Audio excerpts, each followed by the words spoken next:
Bonjour à tous et bienvenue dans cette vidéo qui vise à vous préparer pour réussir votre examen de théorie dans le but d'obtenir votre permis de motocyclette. Donc le but de la vidéo et pourquoi on a décidé de faire maintenant une vidéo préenregistrée plutôt que de vous faire un cours sur Zoom comme les cours réglementaires là, au niveau des cours de moto. La raison de ça, c'est simple, c'est qu'on veut que vous puissiez étudier dans vos temps libres et que vous ne soyez pas obligé de vous céduler un cours de plus là, à travers votre processus de cours. L'idée de cette vidéo-là, c'est vraiment de vous donner les grandes lignes des conseils pour être capable de pouvoir réussir votre examen de permis 6R, donc le permis d'apprenti qui va vous permettre de pouvoir ensuite faire vos cours pratiques avec l'école de conduite. Donc la raison pourquoi on a développé un cours supplémentaire et que maintenant je le transforme en vidéo préenregistrée, c'est qu'il y a énormément d'échecs à cet examen-là. Ceux qui l'ont peut-être déjà essayé savent environ 50% des gens l'échouent la première fois, malheureusement. Donc, vous devez bien vous préparer pour cet examen-là et le cours d'aujourd'hui est là vraiment pour vous aider à réussir cet examen-là spécifiquement. Donc, ce n'est pas des conseils sur la pratique moto, ce n'est pas des conseils sur comment manier une moto, c'est vraiment en lien directement avec votre examen et le restant, tout ce qui est plus en lien avec la pratique, on le verra dans les cours de théorie réglementaire qui sont le premier cours qui est préparation au cours de circuit fermé, tout simplement. Donc, sans plus attendre, je vais commencer avec les 6 volets de la vidéo d'aujourd'hui qui vont vous amener à bien comprendre le processus de cours, mais aussi qui vont vous amener aussi les sujets principaux qui sont régulièrement échoués à l'examen. Et écoutez la vidéo jusqu'à la fin parce qu'à la fin, je vous donne le plus gros conseil que vous pouvez avoir pour réussir votre examen théorique et même d'ailleurs pour réussir n'importe quel autre examen théorique à la SAAC. Donc, restez jusqu'à la fin, ça va être important d'avoir ce conseil-là. Okay, let's go. Donc, premier volet dans cette vidéo, c'est de bien comprendre le programme de cours. Donc, c'est sûr qu'avant de vous lancer dans le processus complet, il faut que vous sachiez c'est quoi les étapes que vous allez devoir traverser pour obtenir votre permis de classe 6A. Donc, la première étape, c'est la partie qu'on appelle auto-formation. Donc, c'est ce que vous êtes en train de faire présentement. Donc, on a à étudier par nous-mêmes, on a à s'assurer de bien comprendre la matière, bien comprendre la théorie pour pouvoir aller réussir l'examen théorique. Et pour ça, vous avez plusieurs outils à votre disposition qui vous sont fournis par l'école. Donc, si on commence, premièrement, on a un lien qui est envoyé par l'école qui c'est des pratiques en fait d'examen. Donc on a de plus de 300 questions sur ce lien-là. C'est un lien qui vous est unique. Donc vous vous connectez avec votre propre identifiant et vous pouvez aller faire des pratiques plusieurs fois. Vous n'êtes pas obligé de toutes les faire dans la même journée. Vous avez vraiment plusieurs questions là-dessus et ça fait en sorte que c'est vraiment une excellente pratique pour vos examens. Ensuite de ça, avec l'école de conduite, on vous fournit un livre. Si vous voulez avoir le livre, vous n'avez qu'à vous présenter en succursale et aller le chercher. Il est inclus dans le prix du cours. Donc, c'est le livre Apprendre à se conduire à moto. Donc, notre petit livre ici à droite. Il y a également les livres qui sont disponibles sur le site de la SAAC en format PDF et que vous avez aussi en librairie. Donc, Conduire une moto et Guide de la route que vous pouvez vous procurer de votre côté. Par contre, la majorité de la matière qu'il y a dans ces deux livres-là se retrouve à l'intérieur de notre livre « Apprendre à se conduire à moto ». La dernière étape pour bien apprendre la matière pour réussir votre examen, c'est la vidéo d'aujourd'hui. Donc, je passe sur les grandes lignes aujourd'hui. J'essaie de toucher à tous les sujets. Vous allez pouvoir compléter avec les livres, avec le lien Internet, avec les questions et ça va faire en sorte que vous allez avoir un bagage complet pour pouvoir réussir votre examen par la suite. Une fois que l'examen théorique est réussi, ça vous donne un permis de classe 6R. Comme je le mentionnais d'entrée de jeu, le classe 6R, c'est le permis qui vous permet de pouvoir conduire à l'intérieur du cours de conduite. Donc, ça vous permet de pouvoir faire le cours de moto avec les moniteurs certifiés. Maintenant, si on embarque dans la formation qui est vraiment à l'intérieur de l'école, donc on a 2 blocs de théorie à faire, 2 fois 3 heures. Donc, un premier avant les formations en circuit fermé. Ensuite, on a 16 heures à faire en circuit fermé qui va être séparé en 4 cours de 4 heures. On retourne faire un autre 3 heures avant les sorties sur route. Puis, on finit avec 10 heures de sortie sur route, séparées encore une fois en 4 cours. 3 fois 2 heures et 1 fois 4 heures. Donc, à la fin de ce processus-là, vous obtenez l'attestation de l'école de conduite, ce qui vous permet d'aller faire votre examen de pratique en circuit fermé. Donc, l'examen se fait directement à la SAAC et la réussite de cet examen-là va vous permettre d'obtenir le permis de classe 6A apprenti. Qu'est-ce que ça fait un permis 6A apprenti? Ça fait que vous pouvez conduire seul, mais vous avez certaines restrictions pendant votre période on pourrait l'appeler période de probation. Et à la fin de cette période-là, vous allez devoir refaire un examen pratique sur la route. Et là, vous allez obtenir votre permis de classe 6A, donc la classe toute motocyclette. Maintenant, c'est quoi les restrictions que j'ai pendant que je suis sur la période d'apprenti? Bien, tout simplement, je n'ai pas le droit de conduire la nuit entre minuit et 5 heures. Je n'ai pas le droit d'embarquer de passagers. Et je suis régi au zéro alcool, tout simplement, donc comme tous les permis d'apprenti. À noter aussi que lors de la période apprenti, le permis d'apprenti n'est valide seulement qu'au Québec. Donc, en théorie, je n'ai pas le droit de sortir du Québec avec ce permis-là. Il n'est pas reconnu à l'extérieur. Donc, c'est les restrictions que vous allez avoir à supporter pendant au moins une saison, donc un minimum de 11 mois. Par la suite, vous faites votre examen sur la route et vous pouvez avoir votre permis de classe 6A et maintenant, vous allez pouvoir circuler sans ces restrictions-là. Maintenant qu'on a bien compris le processus de cours et évidemment, si vous avez des questions sur ce processus-là, on va le revoir dans la première formation théorique inclue dans les cours de conduite. Donc, ne vous inquiétez pas si vous n'avez pas tout compris sur le processus. On va vous guider au fur et à mesure de la formation. Il n'y a pas de problème avec ça. Donc maintenant qu'on a compris ce processus-là, on passe maintenant aux choses sérieuses et on va venir parler du premier sujet théorique qui est important à comprendre et qui est probablement un des sujets les plus échoués aux examens théoriques de la SAAC et j'ai nommé les lois de la physique en lien avec la moto. Première loi de la physique qu'on veut parler ensemble, c'est l'inertie. L'inertie, évidemment, est directement reliée et on joue beaucoup avec l'inertie quand on conduit une moto. Donc, il faut comprendre un petit peu les bases de cette loi de la physique-là. L'inertie, c'est la résistance qu'un corps oppose au mouvement. Pour le déplacer, il faut appliquer une force, que ce soit une force motrice, que ce soit une force de ralentissement. Donc, on dit qu'un objet qui est en mouvement conserve sa trajectoire rectiligne si aucune autre force ne vient la ralentir ou modifier sa direction. Plus la vitesse de la moto est grande, plus la force d'inertie augmente. Donc, ce qu'il faut comprendre avec l'inertie, c'est que j'ai besoin d'un moteur pour pouvoir donner de l'élan à ma moto. Mais un coup qu'elle a pris cet élan-là, elle va toujours tenter de conserver une trajectoire qui est rectiligne. Donc, ça veut dire que si je ne fais rien, aucun mouvement sur ma moto et que je me laisse porter, je vais toujours aller en ligne droite tant que j'ai de la poussée moteur. Ça veut dire ça que pour pouvoir faire des virages, faire des freinages, faire des manœuvres d'urgence, évitement, etc., je vais devoir contrer l'inertie en tout temps.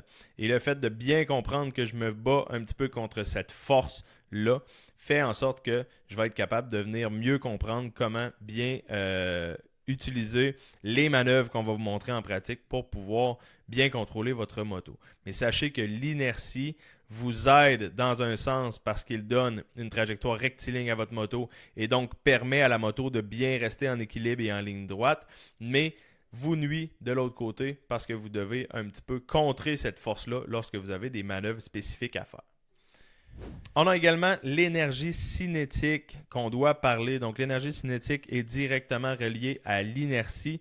C'est en fait le fait de comprendre que plus je vais chercher de vitesse, plus mon véhicule emmagasine d'énergie et plus je vais avoir de difficultés à l'arrêter et même à le faire changer de trajectoire.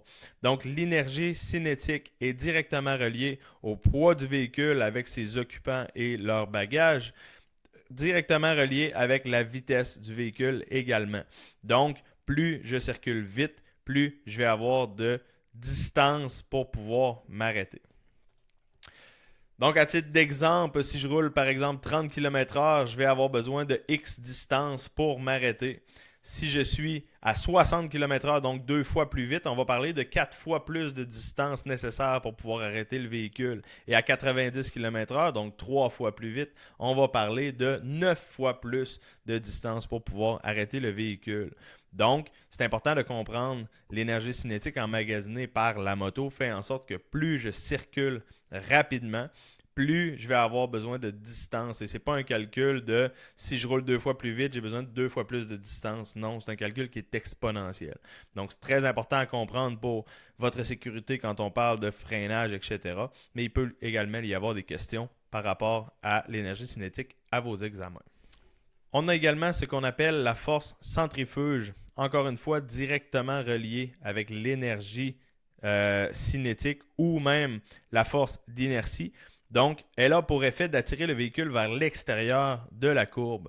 Pour que la moto suive une trajectoire dans la courbe, il faut qu'une force s'exerce pour combattre l'inertie. Donc, c'est à nous à venir travailler avec la moto, avec des manœuvres spécifiques qu'on va vous montrer un petit peu plus tard et que vous allez voir dans vos livres également, pour vraiment réussir à venir contrer cet effet centrifuge-là et faire en sorte que je sois bien capable de bien négocier ma courbe. On dit ici que si l'adhérence des pneus est insuffisante, la force d'inertie peut contribuer au dérapage. Donc, tous les corps qui sont en mouvement à l'intérieur d'une courbe cherchent à s'en aller vers l'extérieur de la courbe et c'est important de le savoir. Donc, on va, évidemment, quand on va arriver en pratique, on va avoir plusieurs petits aspects à vous montrer dans la prise de courbe pour être capable de venir vraiment s'adapter à cette force-là qui joue malheureusement contre nous. En tout dernier lieu, on a l'effet gyroscopique et la gravité. Donc, effet gyroscopique qui est une force de physique qui est peut-être un petit peu moins importante à maîtriser là, pour la conduite de la moto.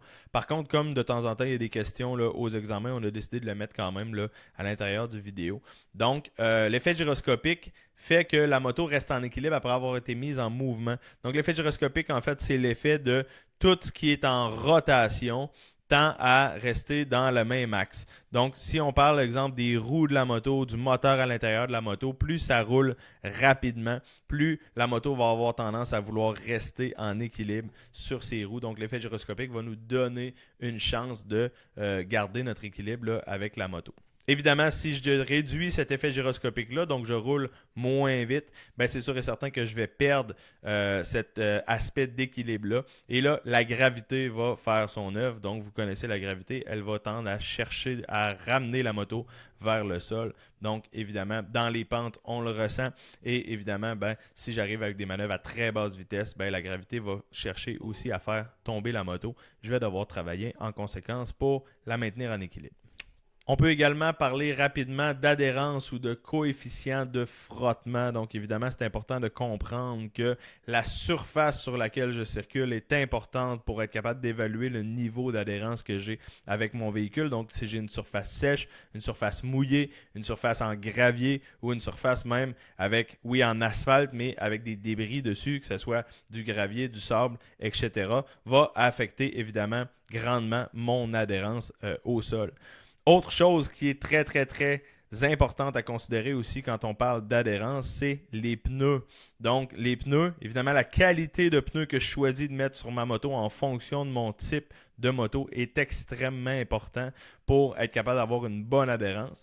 L'usure de ces pneus-là, pas se rendre trop loin avec l'usure. On voit beaucoup de gens qui usent leurs pneus beaucoup trop loin, donc se rendent vraiment à des moments où le pneu n'a plus du tout une bonne adhérence au sol, plus du tout une bonne évacuation d'eau non plus. On pourrait en parler un petit peu plus spécifiquement, mais à l'intérieur de vos cours réglementaire, on pourra élaborer sur le sujet. Mais c'est sûr que la qualité de la semelle et l'usure du pneu est extrêmement important. Autre chose qui est important, c'est la pression d'air à l'intérieur de vos pneus. Sachez qu'une moto, c'est un pneu qui circule et qui va créer beaucoup de chaleur, ce qui fait en sorte qu'on a des variations de température dans nos pneus régulièrement et on doit vérifier la pression des pneus plus régulièrement que dans un auto. Donc, sachant que notre saison est quand même assez longue, bien qu'on aimerait ça qu'elle soit plus longue, en début de saison, il fait froid à l'extérieur, l'asphalte est froide, on ajuste la pression de nos pneus. Quand on arrive en milieu d'été, c'est sûr qu'il faut réajuster la pression parce que là, il fait plus chaud, l'asphalte est plus chaude, la variation va s'être créée à l'intérieur de vos pneus. Donc, au courant de votre saison, vérifiez la pression de vos pneus, c'est extrêmement important pour l'adhérence au sol. Donc voilà, c'est ce qui fait le tour de notre segment sur les lois de la physique. Évidemment, on pourrait pousser beaucoup plus loin notre compréhension par rapport à toutes ces lois-là, mais le but ici n'est pas de faire de vous des physiciens. Le but est simplement de comprendre les bases qui touchent à la conduite d'une moto et d'être capable de maîtriser un petit peu ces lois-là pour être capable de bien répondre aux questions qui vont vous être posées à vos examens. Donc maintenant, on passe au segment suivant qui s'intitule « Les manœuvres de base en moto ».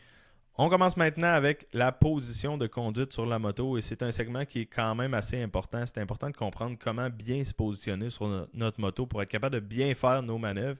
Et évidemment, vous pouvez avoir aussi des questions qui vous seront posées à l'examen par rapport à la position de conduite sur la moto. On dit ici, c'est l'expression « faire corps avec la moto ». Donc, dépendamment du type de moto ou du modèle de moto, vous allez devoir vous adapter à votre moto. Donc, on parle d'un dos droit, corps légèrement incliné vers l'avant, évidemment, selon le type de moto. On en a qu'on va être plus incliné, d'autres moins. On s'adapte à notre moto. Les genoux doivent être serrés sur le réservoir, donc le but, c'est pas vraiment de forcer sur le réservoir, mais vraiment d'avoir les jambes qui sont collées et pas créer de débalancement sur notre moto durant qu'on conduit. Les pieds sur les repose-pieds. Évidemment, aussitôt que la moto est en mouvement, mes pieds doivent être posés sur les repose-pieds. Ça va vous permettre d'avoir un meilleur contrôle, un meilleur équilibre et évidemment moins de danger de se blesser. Le regard doit porter loin devant. Encore une fois, question d'équilibre, question de vision pour être capable de bien voir aussi autour de vous, votre environnement, être capable de bien prévoir ce qui se passe sur la route. Les deux mains sur le guidon sans toucher aux commandes. Ça veut dire que si je n'ai pas besoin de mes leviers de frein et d'embrayage, je ne laisse pas mes doigts sur les leviers. Je m'assure d'avoir les mains fermées sur mes poignets et être capable de réagir si jamais il arrive une situation rapide, une urgence, etc. Et on parle des bras légèrement pliés, donc les coudes qui sont un petit peu fléchis va faire en sorte que je vais être capable de mieux absorber autant les petits trous, les petites craques sur la route, mais je vais être capable aussi de mieux travailler avec mon guidon, d'être moins stiff, être moins raide sur ma moto, faire en sorte que la conduite va être un petit peu plus smooth. Donc, mes bras légèrement pliés vers l'avant va faire en sorte que je vais ajouter de la douceur à ma conduite. On parle également de contrepoids. Contrepoids, c'est une des premières manœuvres qu'on va vraiment vous montrer après avoir commencé à travailler avec la moto, rouler en ligne droite, s'habituer avec l'embrayage, etc. Donc ça, c'est toutes des choses qu'on va voir en pratique. Le contrepoids, c'est ce qu'on va utiliser quand on veut faire un virage serré à basse vitesse. Donc, à l'intérieur des livres et à vos examens, on va parler de tout manœuvre de virage en bas de 25 km/h. On va parler de contrepoids. Donc, si vous avez à faire des virages qui sont plus techniques, plus serrés, on a parlé tantôt avec les forces de physique que ma moto, si je roule pas vite, elle ne tient pas en équilibre tout seul. Donc, je vais devoir moi-même balancer la moto pour m'assurer qu'elle ne tombe pas. Mais je dois également la faire pencher pour m'aider à pouvoir tourner. Donc, à ce moment-là, ce que je vais faire, c'est que je vais venir mettre du poids à l'extérieur de mon virage pour faire en sorte de contrebalancer le poids de la moto qui a envie de tomber au sol. Et pour ça, j'ai deux techniques possibles qu'on verra évidemment plus en pratique, mais qu'on peut vous nommer. On a la technique qu'on appelle fessier, donc mon image du haut, donc un conducteur qui sort ses fesses du siège lorsqu'il fait son virage. Et on a la technique qu'on appelle brachiale, donc c'est beaucoup plus les épaules qui vont travailler, comme l'image du bas, où mon conducteur va rester les fesses sur le siège, mais va venir vraiment éloigner ses épaules de son virage pour être capable, encore une fois, de contrebalancer le poids de la moto. Donc, en bas de 25 km/h, on parle de contrepoids. En haut de 25 km/h, maintenant, on va parler de contrebraquage. Donc, si j'ai à prendre une courbe, à tourner à plus haute vitesse ou même à faire un évitement d'obstacle, on va parler de contrebraquage. À ce moment-là, le contrebraquage, c'est quoi? C'est tout simplement le fait de pousser sur le guidon du côté où je veux tourner. Donc, si on décortique le mot contrebraquage, ça voudrait dire que je prends le guidon et je braque du côté inverse où je veux faire ma manœuvre. Donc, si je veux m'en aller vers la gauche, je vais prendre la main gauche et pousser sur le guidon pour contrebraquer mon guidon et faire en sorte que ma moto va tout simplement se déséquilibrer et pencher du côté gauche. Donc, le but, si vous voulez vraiment là, mentalement réussir à comprendre, parce que c'est très contre-intuitif, hein, on parle de tourner le guidon à droite pour aller à gauche, mais en réalité, je ne veux pas tourner le guidon, je veux débalancer la moto pour la faire pencher du côté gauche. Donc, je vais prendre ma main gauche pour pousser sur mon guidon, faire en sorte que la moto va venir se débalancer et tourner vers la gauche. Tant que je tiens une poussée sur mon guidon, la moto va continuer de tourner et plus je pousse fort sur le guidon, plus la moto va pencher tout simplement. Donc à plus de 25 km/h, on parle de contrebraquage. Évidemment, je peux comprendre que ça peut avoir l'air un petit peu flou le contrebraquage. C'est très contre-intuitif comme j'en parlais. Par contre, tout ce que je vous demande de retenir pour aujourd'hui et pour vos examens, c'est que à moins de 25 km/h, j'utilise le contrepoids. À plus de 25 km/h, j'utilise le contrebraquage. Et le contrebraquage, tout simplement, je veux pousser du côté où je veux aller. Pour vos examens théoriques, c'est suffisant. Le restant, on verra en pratique pour bien vous le faire comprendre et bien vous le faire sentir sur la moto. Autre manœuvre importante à comprendre, c'est évidemment les freinages et les freinages d'urgence. Donc, freinage ou freinage d'urgence, c'est sensiblement la même chose à quelques petits détails près. Donc, la chose qui est importante à comprendre avec un freinage, c'est qu'on doit utiliser toujours simultanément les deux freins. Donc, les freins sur la moto sont séparés, frein d'en avant et frein d'en arrière, un peu comme sur vos vélos. Et vous devez, quand vous avez à vous arrêter, toujours utiliser simultanément les deux freins. On parle du frein en avant environ à 70% et frein d'en arrière 30%. Mais là, on ne parle pas du pourcentage de freinage que vous devez appliquer. On parle du pourcentage de freinage total, c'est-à-dire que la moto, elle est fabriquée pour que lors d'un freinage, 70% de la force de freinage soit sur le devant et 30% sur le derrière. Évidemment, en fonction de comment je vais manœuvrer ma moto, je vais être capable de jouer un petit peu avec ces pourcentages-là, mais il faut comprendre que la majorité de la force de freinage sur la moto est sur le devant de la moto. Ensuite de ça, on doit regarder le regard loin pour garder une belle équilibre et être capable de bien voir également ce qui s'en vient. Toujours jeter un petit coup d'œil dans nos rétroviseurs avant de faire notre freinage pour s'assurer que les véhicules derrière nous s'arrêtent également. Et on doit rétrograder nos vitesses. Donc, on doit descendre les vitesses pour s'assurer que lors de l'arrêt, je vais retomber en première vitesse et être prêt à repartir. La différence entre un freinage d'urgence et un freinage standard, c'est que lors de la rétrogradation de mes vitesses, dans un freinage d'urgence, je ne vais pas compresser mes vitesses. Donc, je ne vais pas utiliser la compression moteur pour les vitesses. Pour ceux qui sont moins familiers avec la compression moteur et qui conduisent peut-être pas manuel, ce n'est pas un point qui est important pour l'instant. On va voir ça avec vous en pratique. Ce qui est important de comprendre, c'est que je dois utiliser simultanément les deux freins, garder les yeux au loin, garder la moto bien droite et rétrograder mes vitesses lors de mon freinage. Voilà pour le freinage d'urgence. Évidemment, il y a beaucoup plus de manœuvres que ça à maîtriser pour être capable de bien contrôler votre moto. Sauf qu'ici, on vous laisse seulement toucher aux manœuvres de base qui vont probablement vous être posées comme question à l'examen. Donc, si vous avez bien compris ces quelques sujets-là sur les manœuvres de base, vous devriez être capable d'avoir les outils pour être capable de réussir votre examen, tout simplement. Dans vos livres et dans les questions qui vous sont posées sur le lien qu'on vous envoie, vous allez pousser aussi un petit peu plus loin les sujets pour être capable de comprendre un petit peu mieux comment ça fonctionne, toutes ces manœuvres de base, là. On se projette maintenant sur notre prochain segment qui est les règles de circulation par rapport à la moto. Première chose importante au niveau des règles de circulation en moto, c'est de choisir le bon tiers de voie. Donc en moto, comme je suis un véhicule qui n'est pas très large sur la voie, je dois occuper un espace qui va faire en sorte que je vais être le plus visible possible et le plus capable de contrôler ma voie. Et pour ça, j'ai 3 tiers possibles. On parle du tiers gauche, le tiers central ou le tiers droit.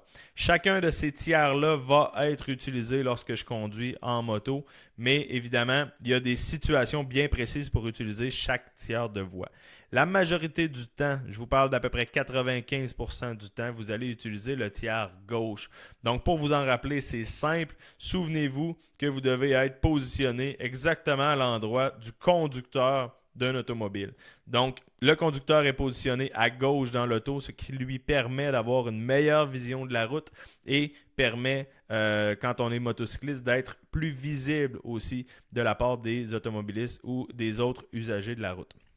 Donc, on parle de tiers gauche, ça veut dire que je vais être un petit peu plus vers ma ligne jaune, mais je ne veux pas être trop collé sur la ligne jaune non plus parce qu'il y a des véhicules qui viennent en sens inverse. Donc, vous voyez sur l'image, si je sépare la voie en 3 parties égales, ben, je vais être un petit peu plus vers la partie centrale et non dans le milieu de mon tiers gauche. Ce qui va me permettre d'avoir quand même une marge de manœuvre là, avec ma ligne jaune.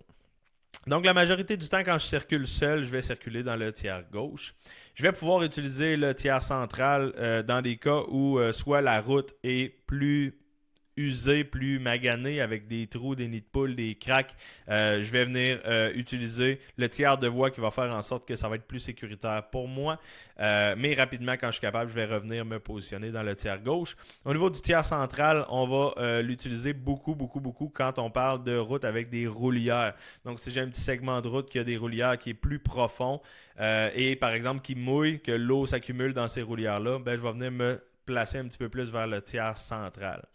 Également, quand on a des forts vents, pour éviter de se faire déplacer par les bourrasques à gauche ou à droite, ben, je me positionne plus au centre, ce qui fait en sorte que j'ai plus de marge de manœuvre de chaque côté si jamais je me fais déplacer un petit peu par le vent.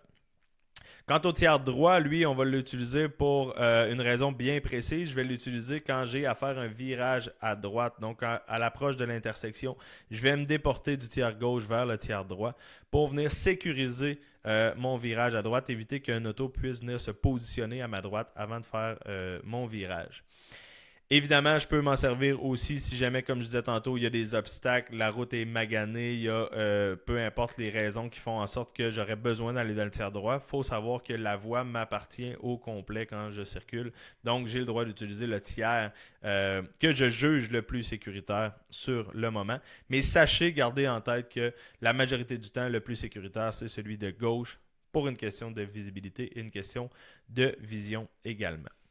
Si on parle de signalisation, donc évidemment, la signalisation n'est pas faite spécifiquement pour la moto. On a quelques panneaux qui sont un petit peu plus précis, qui vont parler directement de la moto, puis d'autres panneaux qui vont être vraiment pour tous les usagers de la route, mais qui vont avoir quand même des particularités qui vont faire en sorte qu'en moto, je vais devoir prêter une attention un petit peu plus particulière à ces panneaux-là.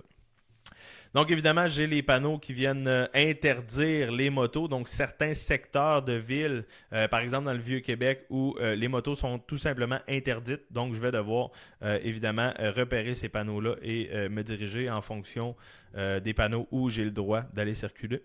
Ensuite de ça, on peut avoir des stationnements qui sont dédiés aux motocyclistes. Donc, évidemment, à repérer, encore une fois, c'est beaucoup plus facile pour nous de pouvoir se stationner à ce moment-là que de prendre la place complète d'un parking d'auto. On a les panneaux de danger. Donc, on se souvient quand on a un panneau qui est de forme carrée, mais tourné façon losange. On parle de dangers qui s'en viennent sur la route. Donc, dans ce cas-ci, notre premier panneau, qui est en fait un véhicule qui dérape, une moto qui dérape. Donc, à faire attention, l'adhérence peut être réduite à ces endroits-là. Et évidemment, pour une moto, sachant qu'on a 2 pneus seulement qui touchent à la route, ben, la perte d'adhérence est beaucoup plus probable que sur une auto, par exemple. Nos 2 panneaux qui se ressemblent ici en bas, qui sont des routes qui viennent être coupées. Donc, j'ai le premier panneau qui est à faire attention. Hein. Certaines personnes vont le confondre avec le panneau orange qui est de la signalisation à l'intérieur des zones de travaux. Souvent, les gens vont penser que ce panneau-là, c'est quand on parle d'asphalte qui a été gratté, donc qui a été là, qui devienne hachuré. Mais dans ce cas-ci, ça serait vraiment un panneau qui serait orange. Donc, c'est à l'intérieur des zones de travaux. Celui-ci, par contre, c'est pour avertir d'un pont à treillis métallique. Donc là, c'est à faire attention en moto. Treillis métallique qui peut être un petit peu glissant et un petit peu tannant aussi parce que le fait que ça soit des trous fait en sorte que la moto peut se promener un petit peu gauche-droite. Quoique, pas extrêmement dangereux si on y va prudemment. On va tout simplement garder une vitesse constante durant le pont, puis ça va bien aller. L'autre à côté qui se ressemble beaucoup, c'est une route qui devient qui ne sera plus asphaltée, donc qui devient une route de gravier. Évidemment, en moto, c'est important de repérer ces panneaux-là, parce que si on se fait prendre sur une route asphaltée qui devient en gravier à une certaine vitesse, ça peut évidemment surprendre. Donc, à faire attention en moto quand on voit ce genre de panneau-là. On peut ralentir, s'assurer de prendre une vitesse qui va être plus adéquate pour le gravier. Puis ensuite de ça, quand on tombe sur le gravier, ben, c'est d'y aller avec des manœuvres qui sont très très douces, pas de manœuvres brusques. Donc, pas de freinage, pas d'accélération. On y va vraiment en douceur sur la zone en gravier. Notre dernier panneau en bas à droite, c'est une traverse de chemin de fer. Donc, traverse de chemin de fer, à faire attention encore une fois en moto parce que on le sait, de temps en temps, les traverses de chemin de fer sont un petit peu surélevées par rapport à l'asphalte. Peut faire en sorte d'avoir de brasser un petit peu là, au niveau de la moto. Donc, vraiment à mettre une attention particulière quand on voit que c'est une traverse qui est en diagonale comme ça. On va devoir manœuvrer la moto pour essayer d'aller la chercher le plus perpendiculairement possible. Donc, encore une fois, c'est des choses qu'en pratique et en théorie, on pourra revoir là, plus tard. Mais quand on voit une traverse de chemin de fer, que ce soit oblique comme ça ou même droite, on doit se préparer à vraiment manœuvrer pour être capable de bien traverser le chemin de fer sans avoir de perte de contrôle, évidemment. Formation zigzag. Donc, quand on circule à plusieurs motocyclistes, on doit circuler en formation zigzag. Ce qui veut dire que on va avoir vraiment un premier qui va être dans sa position standard, donc dans le tiers gauche, comme si je circulerais seul. Ensuite, le deuxième va être dans le tiers droit, troisième dans le tiers gauche, quatrième dans le tiers droit et cinquième dans le tiers gauche s'il y a lieu. Il faut savoir qu'une formation de moto, ce n'est jamais plus de 5 motos. Plus grand que ça devient trop long à gérer. Ça devient trop difficile pour les automobilistes de pouvoir, par exemple, nous dépasser. Et c'est très difficile aussi pour le leader en avant de réussir à gérer sa formation au complet. Donc, on parle de 4 à 5 motos au maximum. Si jamais on est un groupe de plusieurs, on est 10 motos par exemple, bien, on peut faire par exemple 3 groupes, donc 2 de 3 et 1 de 4. C'est ça qui est l'idéal. Plus c'est des petits groupes, plus c'est facile à manœuvrer et on est capable quand même de se suivre. La seule différence, c'est qu'entre chaque formation, on va laisser un espace pour permettre aux véhicules de nous dépasser et s'insérer entre les véhicules. Évidemment, la distance de suivi est importante à l'intérieur de la formation. Donc, dans les livres, on parle de 2 secondes par rapport à la personne qui nous précède. Donc, 2 secondes entre le 3 et le 1, par exemple, ou entre le 4 et le 2. Ce qui va faire en sorte qu'on va avoir une distance qui va être quand même plus serrée que quand je circule derrière un autre véhicule standard. Donc, comme si je suivrais un auto, par exemple. Maintenant, quelle personne va se positionner où dans la formation? Il y a quand même une importance. Évidemment, si on parle de personnes qui sont tous expérimentées, c'est un petit peu moins important. Par contre, quand on commence, il y a un rôle important pour chaque personne dans la formation. Puis, si on respecte ces rôles-là, ça va faire en sorte qu'on va être beaucoup plus en sécurité. Donc, la position numéro 1, on met généralement le plus expérimenté, donc la personne qui est le plus en contrôle de sa moto et le plus en contrôle de la route en général, parce que c'est le conducteur du camion. Parce qu'il faut comprendre que quand on circule en formation, on considère la formation comme étant un seul véhicule. Donc, le conducteur en avant, la personne qui est en position numéro 1, c'est la personne qui va gérer la vitesse dans les courbes, c'est la personne qui va gérer les lumières jaunes, qui va gérer où est-ce qu'on s'en va, qui va dicter les changements de voie, qui va gérer les distances de freinage si on a à s'arrêter plus rapidement. Donc, c'est vraiment la personne qui doit être le plus expérimentée, mais aussi la personne en qui vous avez le plus confiance, que vous allez être certain que la personne va vraiment bien s'occuper de sa formation. En numéro 2, on met généralement le moins expérimenté, la personne qui a le besoin de plus de soutien. Pourquoi à l'intérieur des cours on fonctionne comme ça? C'est tout simplement parce qu'il est directement derrière le moniteur. Ce qui fait en sorte que quand on arrête à une lumière, à un stop, etc., ben, le moniteur peut parler directement avec la personne, lui donner des conseils. Évidemment, quand on surveille dans les miroirs les personnes qui nous suivent, ben, je vois beaucoup mieux aussi la première personne qui me suit que la dernière complètement en arrière là, de la formation. La dernière position, c'est le rôle du balayeur. Donc, c'est la personne qui va entamer les changements de voie. Donc, évidemment, sous les directives du leader en avant, quand on va demander un changement de voie, le premier qui va se tasser, c'est toujours le balayeur à l'arrière qui va venir bloquer la circulation pour permettre à tous les motocyclistes dans la formation de venir faire le changement de voie là, ensemble par la suite. Encore une fois, c'est quelque chose qu'on va parler plus spécifiquement, là, mais qu'on soit rendu en pratique ou même en théorie. Mais il faut comprendre que position numéro 1, c'est le plus expérimenté, le 2, le moins expérimenté, et le 3, 4 ou 5, dépendamment c'est combien qu'on est dans la formation, mais le dernier en arrière, ça va être vraiment encore une fois quelqu'un de bien expérimenté, qui est à l'aise avec sa moto et qui va être capable de venir faire le rôle de balayeur. Et voilà, c'était ça pour les règles de circulation.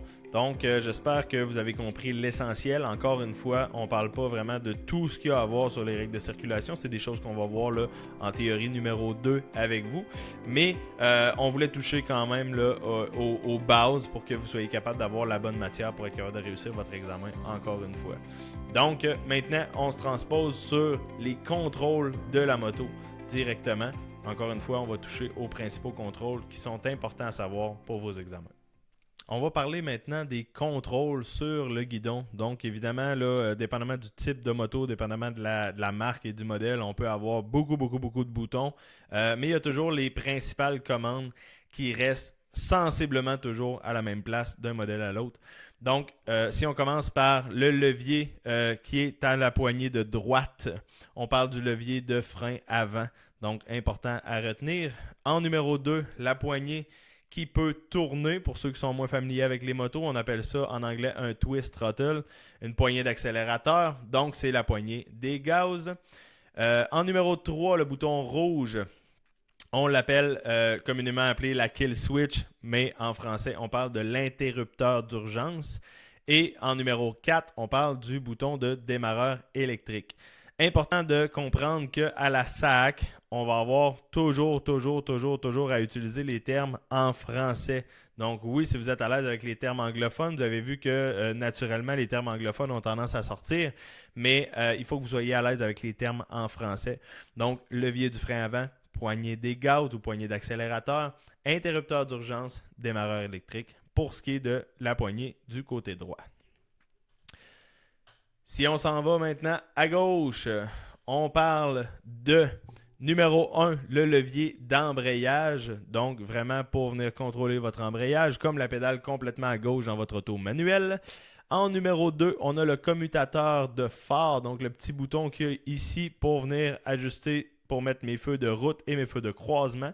D'ailleurs, je vous invite à aller visiter votre livre ou même les sites Internet de la SAC ou peu importe pour comprendre c'est quoi les feux de route et c'est quoi les feux de croisement, parce qu'à l'examen, on ne vous parlera pas de haute et de basse comme on parle généralement. On va parler vraiment de feux de route et de feux de croisement et c'est important de savoir lequel est lequel. En numéro 3, donc ici en bas, on parle du commutateur de feu de changement de direction ou les bons vieux flasheurs en bon québécois, mais c'est important encore une fois de retenir commutateur de feu de changement de direction. Numéro 4, donc on a le commutateur de l'avertisseur sonore ou le klaxon. Donc, toujours à gauche sur la poignée de gauche. Les trois boutons, là, 2, 3 et 4, on parle des boutons qui ne seront pas toujours placés exactement là, mais il va toujours être du côté gauche de votre guidon, c'est sûr et certain. Mis à part certains modèles comme les Harley, par exemple, qu'on va avoir le flasheur de gauche sur la poignée de gauche et le flasheur de droite sur la poignée de droite, mais la majorité du temps, ça va être vraiment à gauche. En numéro 5, ben, on vous le montre quand même, mais ça reste sur des motos qui sont quand même plus âgées, des motos qui sont à carburateur. On parle de l'étrangleur ou le choke. À noter que très peu de modèles ont le choke sur la poignée. Il peut être un peu n'importe où sur la moto s'il y en a un. Comme je disais, les motos plus récentes qui sont maintenant à injection, il n'y a plus de choke du tout. Donc, si jamais il vous parle d'étrangleur au niveau de votre examen, ben, c'est vraiment pour les motos un petit peu plus âgées et c'est pour le démarrage à froid qu'on utilise l'étrangleur. Pour ce qui est des contrôles sur la moto, vous aurez peut-être noté qu'on a oublié certains contrôles dans notre diaporama. Donc, c'est important de parler au niveau du pied gauche. On a le levier de sélecteur de vitesse. Donc, important évidemment de savoir où il est positionné. Vous aurez toute l'information, encore une fois, dans vos livres pour être capable de bien comprendre comment fonctionne le sélecteur de vitesse. Et au niveau du pied droit, on a le frein arrière. Donc, encore une fois, très important à savoir. Donc, c'était notre segment sur les contrôles de la moto. Encore une fois, on touche aux contrôles principaux. C'est sûr que quand on tombe dans des motos plus complexes avec le GPS, le radio, toutes sortes d'autres contrôles, bien ça, c'est des contrôles qui sont complémentaires, mais qui ne sont pas en lien avec la conduite directement. Donc, vous n'aurez pas de questions là, par rapport à ça à vos examens. Vraiment, l'examen va toucher directement à la conduite de la moto. Et les autres contrôles, évidemment, dépendamment de la moto que vous allez acheter plus tard, vous allez avoir à apprendre les contrôles sur votre modèle de moto de toute façon. Donc, on se transpose maintenant. On va parler vraiment, là, je vais vous donner des conseils directement reliés aux examens. Donc, comment aborder vos questions à l'examen. Fait que le prochain segment, c'est vraiment des exemples d'examens que j'ai pris. J'ai pris des examens auto parce que c'était plus facile là, d'y avoir accès, mais c'est un petit peu le même principe. L'idée, c'est pas d'être capable de répondre aux questions, c'est d'être capable vraiment de venir voir comment on analyse nos questions pour être capable de bien les réussir. Quelques conseils là, pour vous aider à bien réussir votre examen, donc vraiment pour savoir comment aborder vos questions pour être capable d'avoir la bonne réponse. La première étape, c'est de bien comprendre la question. Donc souvent, les gens ont tendance à aller voir les images, à aller voir les choix de réponse avant de bien lire leur question. Donc moi, je vous suggère fortement, lisez la question une, même deux fois avant de vraiment vous lancer à observer l'image ou observer les choix de réponse. Ensuite de ça, on observe notre illustration s'il y en a une et je m'assure de bien observer l'ensemble de l'illustration pour être capable de comprendre la signalisation est faite comment, c'est quoi les règles, est-ce qu'il y a des panneaux spécifiques que je dois noter, est-ce que les lumières sont rouges, sont vertes, à quel endroit. Je dois m'assurer vraiment de bien comprendre toute mon illustration avant de commencer à décoder puis être capable de venir prendre une décision par rapport à mes choix de réponse. Donc ensuite de ça, je décode l'ensemble de l'information et je me transfère à mes choix de réponse pour être capable de trouver vraiment le meilleur des 3 ou 4 choix de réponse pour la majorité du temps. Donc oui, c'est des questions à choix de réponse en tout temps.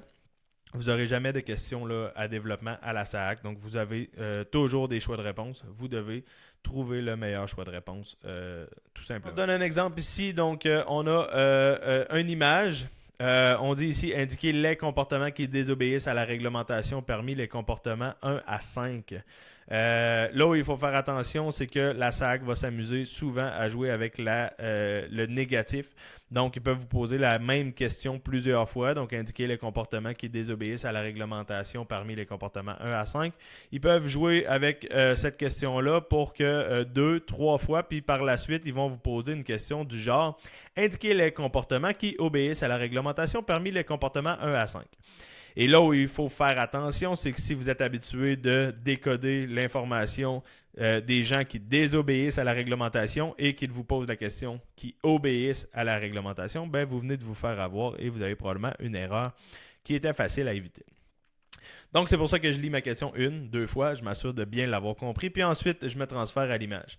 Comme je disais tantôt, je vais aller voir ma signalisation, à savoir mes lumières sont rouges dans quel sens, les lumières sont vertes dans quel sens. Est-ce que j'ai des signalisations importantes à retenir, par exemple l'autobus, des panneaux de signalisation. Je vais faire le tour, mes lignes sont placées où, mes voies sont faites comment. Je m'assure de tout bien comprendre. Puis ensuite de ça, je vais aller décoder chacun des éléments qui sont numérotés pour savoir qui désobéit à la réglementation. Un exemple assez simple, j'y vais de 1 à 5 parce que c'est plus facile d'y aller dans l'ordre numérique. Mon auto ici, elle est trop proche. Pour quelle raison que je suis capable de le dire? Tout simplement parce que je n'ai pas au moins une longueur d'auto entre les deux. La SAAC, le truc pour savoir si j'ai assez de distance, c'est toujours d'avoir au minimum une longueur d'auto entre les deux. Donc, je regarde la longueur de auto, c'est à peu près combien, puis je devrais avoir au moins la même chose entre les deux. Ensuite de ça, bien, évidemment que tout ce qui touche à des lignes pleines, si j'y touche, même si c'est juste frôler, je suis quelqu'un qui désobéit. Donc, dans le cas du numéro 4, on est sur la ligne jaune. Dans le cas du numéro 5, on passe le coin de la ligne aussi. Donc, à ce moment-là, c'est sûr que c'est des gens qui désobéissent à la réglementation. À faire attention dans le cas des choses comme ça, ils essayent toujours de vous avoir avec des champs de vision plus éloignés. Donc ma moto ici qui est en numéro 2, elle semble correcte dans sa voie, tout est beau. Par contre, si on vérifie, il y a un autobus de l'autre côté avec son arrêt-stop allumé. Donc même s'il y a 4 voies qui nous séparent, il faut absolument s'arrêter. Donc, c'est quelqu'un qui désobéit à la réglementation. Fait qu'à faire attention, parce que si je regarde et que je me concentre juste sur la moto, c'est sûr que je peux me faire avoir encore une fois. On passe à la question suivante. Comme je disais, c'est pas l'important, c'est pas d'avoir vraiment la réponse, c'est de vous montrer vraiment des exemples là, de petits twists au niveau de la SAAC qui peut faire en sorte que vous fassiez avoir. Donc, chaque détail compte encore une fois. Dans ce cas-ci, si mon véhicule est arrêté avec les roues sur la ligne blanche, il dépasse, il empiète sur sa ligne, il est en infraction, c'est sûr. Donc, ma lumière est rouge, il dépasse, automatiquement, il est en infraction. Prenez pour acquis aussi que si on voit les lumières de freinage, ça veut dire que le véhicule est arrêté. Donc, à ce moment-là, oui, les véhicules sont arrêtés, mais il est arrêté sur sa ligne blanche. Il est trop loin. Là où les gens se font beaucoup pogner sur cette question-là, c'est à savoir est-ce que mon numéro 2, il est en règle ou pas. Et la réponse, en fait, c'est oui. Puis pourquoi les gens se font prendre souvent, c'est qu'ils vont venir regarder ici, puis ils vont dire il y a juste une flèche pour aller tout droit et une flèche pour tourner à droite. Mais à faire attention, la SAAC adore mettre des situations un peu différentes de ce qu'on voit toujours sur la route. Quoique sur la route, ça peut arriver de temps en temps que les lumières sont faites comme ça. Et ils sont venus mettre une lumière avec une flèche à gauche dans le coin ici. Donc beaucoup plus difficile à voir. De là l'importance, comme je disais tantôt, de venir regarder en premier lieu toute la signalisation pour être certain que j'ai tout bien vu. Dans certaines situations, on va vous mettre le compteur du véhicule avec, par exemple, un panneau. Je dois le prendre en considération, évidemment, selon la limite de vitesse. Et sachez que à la SAAC, peu importe le choix, peu importe le danger que vous voyez, si un véhicule dépasse la limite de vitesse, automatiquement, il est en infraction. Automatiquement, il est un danger. Donc, on ne parle pas de quelques kilomètres heure, là, même à 53 dans une zone de 50, on est en infraction. La SAAC, c'est toujours la loi à la lettre et la sécurité au maximum. Donc, voici ce qui complète mon segment PowerPoint pour vous donner vraiment des informations sur vos examens. Pour en revenir aux conseils directement reliés à l'examen, en début de vidéo, je vous ai dit que j'allais avoir le conseil le plus important pour pouvoir réussir n'importe quel examen à la SAAC. Et ce conseil, c'est apprenez tout simplement à réfléchir comme la SAAC. Je viens d'en parler il y a quelques minutes. Pour réfléchir comme la SAAC, c'est la loi à la lettre. C'est pas 51 km/h dans une zone de 50, c'est 50 km/h et la sécurité au maximum. Si vous apprenez à réfléchir comme la SAAC, pour chacune des questions, vous allez pouvoir décortiquer les choix de réponse et être capable de savoir quel choix de réponse applique la loi à la lettre et le plus sécuritaire. Si vous trouvez ce choix de réponse-là, à coup sûr, vous allez obtenir la bonne réponse à votre question et à coup sûr, vous allez réussir votre examen. Une des plus grandes causes d'échec à cet examen-là, malheureusement, c'est les gens qui veulent aller un petit peu trop vite. On parle de 32 questions à choix de réponse. Les gens veulent faire ça trop vite en se disant « j'ai étudié, je suis capable, je conduis depuis des années, ça va être facile ». Prenez votre temps. Dites-vous que si vous prenez 1 minute par question, puis pour prendre 1 minute par question, vous avez le temps de lire 2-3 fois la question, analyser votre image, lire vos choix de réponse, relire la question. Si vous prenez 1 minute par question, vous êtes assis environ 30 minutes, 35 minutes là, devant l'ordinateur à la SAAC. Et ça fait en sorte que vous allez être capable de bien réussir votre examen. Contrairement aux gens qui essaient de passer un petit peu trop vite. Et là, les erreurs s'accumulent, le stress augmente. Malheureusement, on a un échec. On est obligé de reprendre congé 28 jours plus tard pour réessayer son examen, des frais supplémentaires, réétudier entre-temps. Donc, prenez la peine de bien étudier avant votre examen. Prenez la peine d'écouter cette vidéo-là peut-être 1-2 fois. On ne sait jamais, là, si vous voulez être sûr d'avoir tout capté les informations, prenez la peine d'aller faire vos pratiques sur le site qu'on vous fournit également.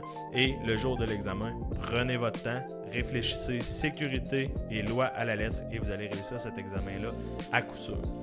Je vous rappelle que si vous avez des questions par rapport au contenu de ce vidéo-là ou même au contenu de vos études, on va vous établir des périodes de questions.